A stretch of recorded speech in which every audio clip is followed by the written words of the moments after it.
Welcome to Adnan के official. Adnan के official में एक फिर स्टोरी लेके आया हूँ आपकी खिदमत के लिए। और चलते हैं अपनी वीडियो की तरफ। उससे पहले आपसे छोटी सी दरख्वास्त है कि आपने इस चैनल को सब्सक्राइब नहीं किया, चैनल को सब्सक्राइब कर लें और साथ में दिए गए घंटी के बटन को क्लिक कर लें। चलते हैं वीडियो की तरफ। हमारे दोस्त हैं जी अली अकबर, कराची के एक मारूफ अखबार में कई तिहानियों से मुलाजिम है। अखबार के मुलाजिम आमतौर पर रात के राही होते हैं। अखबार चूँकि रात गए प्रेस में जाता है, इसलिए उसमें काम करने वाले भी शाम के वक्त ही ऑफिस पहुँचते हैं और फिर आधी रात को काम मुकम्मल करके घर को वापस लौटते हैं। एक ऐसे वक्त पर जब सड़कें सुनसान चारसों का आलम तारी होता है, खसूसन सर्दियों की रातों में ये वीरानियां और बढ़ जाती हैं। लेकिन बेचारे सहाफ़ी अखबारी कारकुन इन वीरानियों के आदी होते हैं। वह रोजाना बिला खौफ इन अंधेर वीरान रातों में अपने घरों को लौटते हैं। तो भाई अली अकबर का यही रूटीन थी, शाम के वक्त दफ्तर पहुंचना और रात गए घर को वापस लौटना। एक दफा का एक ऐसा अजीब खौफनाक वाकया सुनाया जिसे सुनकर हम भी खौफ से कपकपा गए, जैसा कि आपने थंबनेल में देख लिया होगा। ये 1990 की दिहाई का जिक्र है कि एक रात मैंने अपनी गाड़ी शारा फैसल पर बालोच कॉलोनी फ्लाईओवर से उतरकर नर्सरी की तरफ बढ़ रहा था। उस वक्त तकरीबन 3 का वक्त होगा। मैं हल्की रफ्तार के साथ पुल से उतर रहा था। उसी वक्त अचानक मैंने देखा कि सामने कुछ फासले पर एक इंतहाई बूढ़ी खमीदा कमर औरत है, जो अपने हाथ में एक गठरी लिए पुल के पर पैदल चलती हुई आहिस्ता आहिस्ता नीचे की तरफ जा रही है। मुझे हैरानी हुई कि रात के इस पहर ये औरत यहाँ कहाँ घूम रही है। मैंने कार की रफ्तार आहिस्ता की और औरत के करीब जाकर पूछा, माँ तुम इस वक्त कहाँ जा रही हो? रात के इस सन्नाटे में मेरी आवाज़ हर तरफ गूंज सी गई, लेकिन उस बूढ़ी औरत ने कोई तवज्जो ना दी। वो अपनी सीधी खरामा खरामा आगे बढ़ती रही।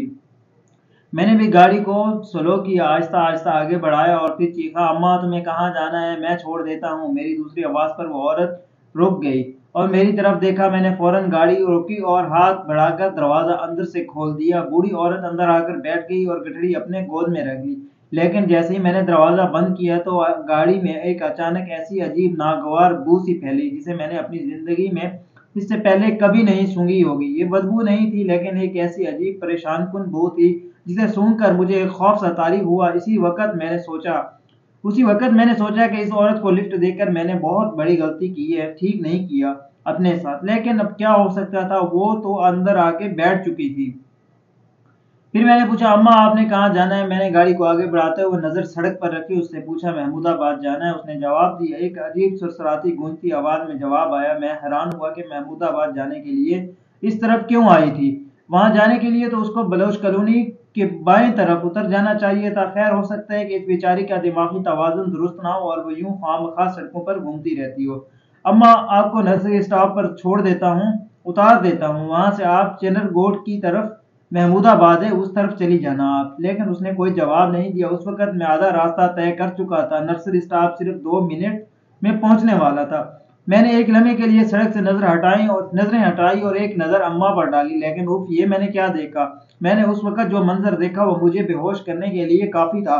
औरत अपनी गठरी जो हाथ गोद में लेकर बैठी थी उसी तरह थी, लेकिन जब मैंने देखा तो उसका सर गोल गोल घूमा जा रहा था, 360 डिग्री की तरह, एक फुटबॉल की तरह। इस कदर तेजी के चक्कर पे चक्कर खाए जा रहा था। उसके चेहरे पर खुदो ख्वाल भी दिखाई नहीं दे रहे थे। मेरे बदन में एक झरझरी सी आई और यकायक जिस्म के सारे रोंगटे खड़े हो गए।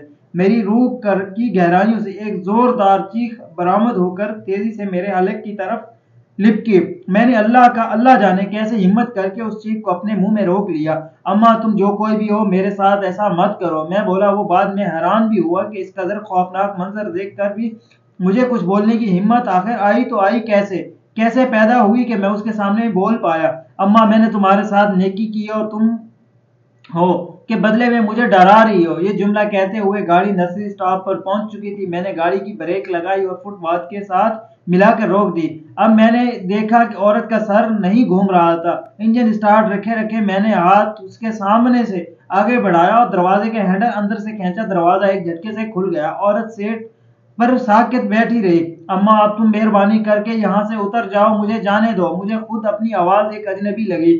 औरत अचानक कसम कसाई और अपनी गठरी हाथ में उठाती हुई सीट से उठकर आस्ते से उतर गई। मैंने उसकी तरफ उतरते फौरन दरवाजा बंद कर दिया। इस दौरान वो कदम उठाकर फुटपाथ पर चढ़ चुकी थी। लेकिन ये क्या, फुटपाथ पर चढ़ते ही वो अचानक फिजा में तहलील हो गई।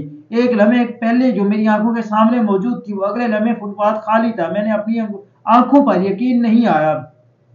مجھے اپنی آنکھوں پر یقین نہیں آیا. میں نے ایک لمحے کے لیے ادھر ادھر دیکھا. دور دور تک کوئی نفس موجود نہ تھا. یعنی میں اکیلا خامخواہ وہاں کھڑا تھا. میں نے اپنے سر کو زور سے جھٹکا اور ایکسیلیٹر پر پاؤں رکھا. گاڑی